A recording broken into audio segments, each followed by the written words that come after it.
నీ చిత్తానుసారము కాదు, నా చిత్తానుసారంగా జీవిస్తే నిన్ను ఆశీర్వదించే దేవుడు దావీదు గారిని జ్ఞాపకం చేస్తూ ఉన్నాడు.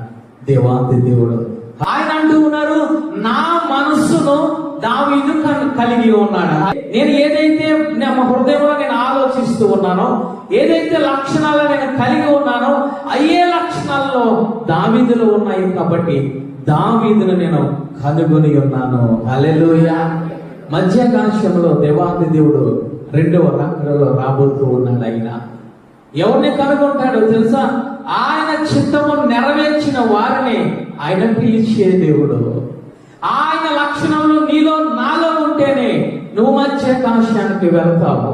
ఆయన లక్షణంలో లేకపోతే అవివేకంగా నువ్వు నేను జీవిస్తే సౌలు మహారాజును విడిచిన విధముగా రెండవ రాకడలో ఆయన విడిచిపెట్టే దేవుడు.